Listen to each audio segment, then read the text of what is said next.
So today we're going to talk about some new changes for gamblers when it comes to taxes for U.S. citizens starting on January the 1st of 2026. We're going to jump right into it right after this. Welcome to Cruising on Comps.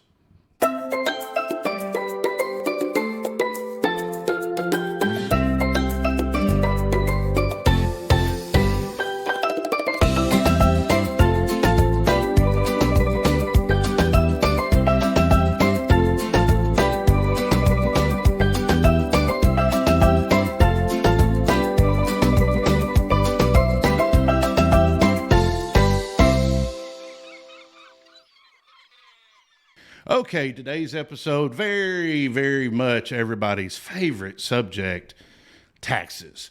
A couple of things before I get started. First, this is applying to U.S. residents only. And second, I am not a tax professional. I'm the furthest thing you could find from a tax professional.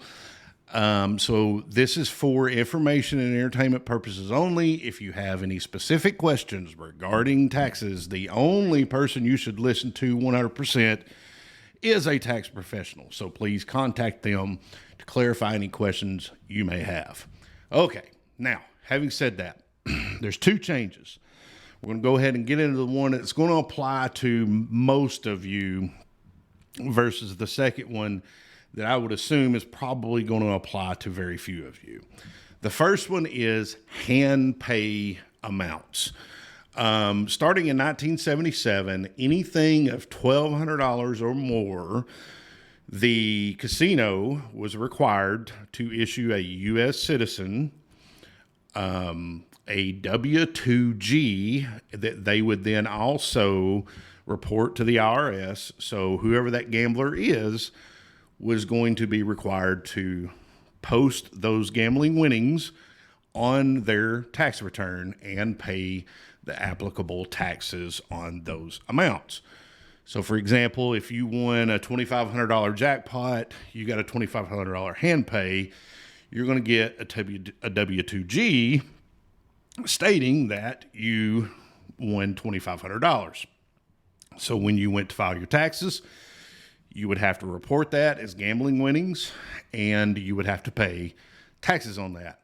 The only way that you wouldn't have to do that is if you had losses that equaled or exceeded your winnings and you were willing to itemize. Now, up until a few years ago, many people did that because itemizing actually provided them with more of a deduction than the standard deduction. But the standard deduction changed, and therefore it's just more economically viable to just take the standard deduction in most cases.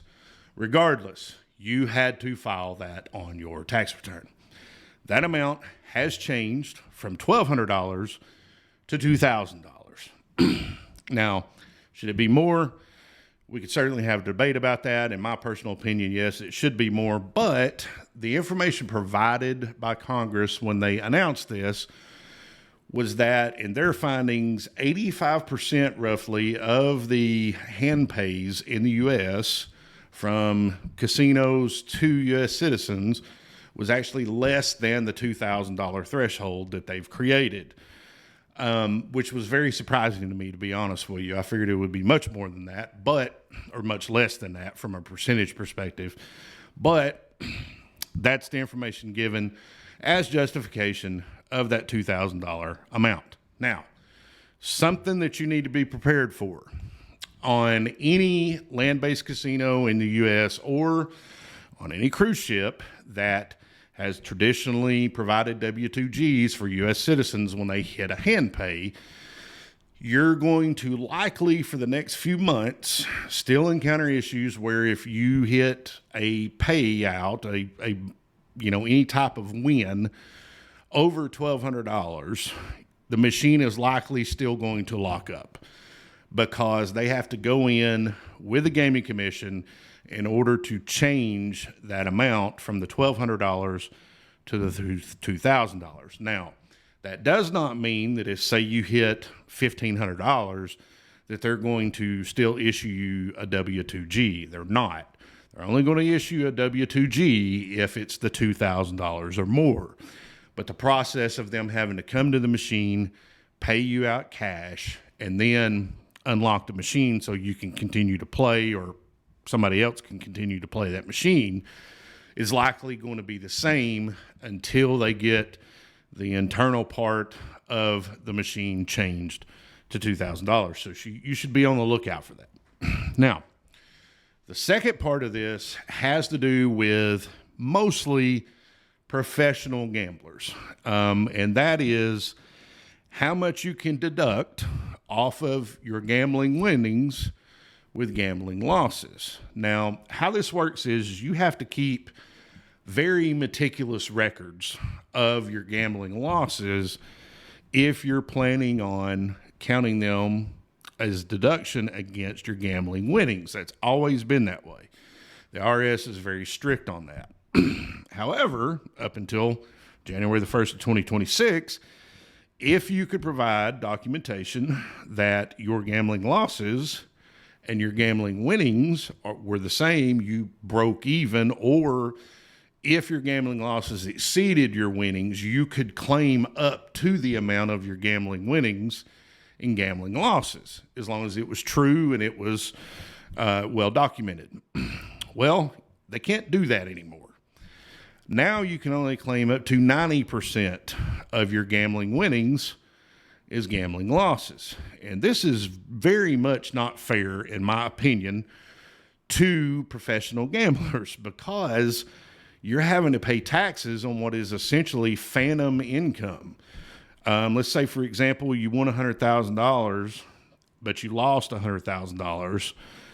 You can only claim $90,000 in losses, and you're going to have to pay taxes on $10,000 worth of income that doesn't exist. That to me is kind of crazy, but that is the new law. So if you happen to be a professional gambler and you're watching this, again, I'm not a tax professional, I'm just relaying information, but that is something I would strongly encourage you to contact a tax professional about, and see what your options are, if any. But what it looks like on the surface is if you want to do an itemization on your tax return for wins versus losses, you're going to end up getting bit in the long run, unless you had, well, even if you had very little losses and a lot of wins, you're still going to have to pay taxes on phantom income, which is crazy to me. But that's the way things go in the world today. So that's the information I wanted to provide to you. Be patient with staff, whether it's land-based casino or it's at sea. In the long run, this is going to really free up a lot of time wasted of waiting to get a Handpay. But they're going to have to get those machines changed over, and that's just going to take some time. So it's good news for those of us that are not, professional gamblers or dealing with tons and tons and tons of gambling W-2Gs and are actually going to itemize on our tax return. But for those of you that may be watching again, I feel bad for you, because it's really going to have a very negative impact on your ability to stay profitable as a gambler. So that's it. That's all the information I had. Hope it was helpful.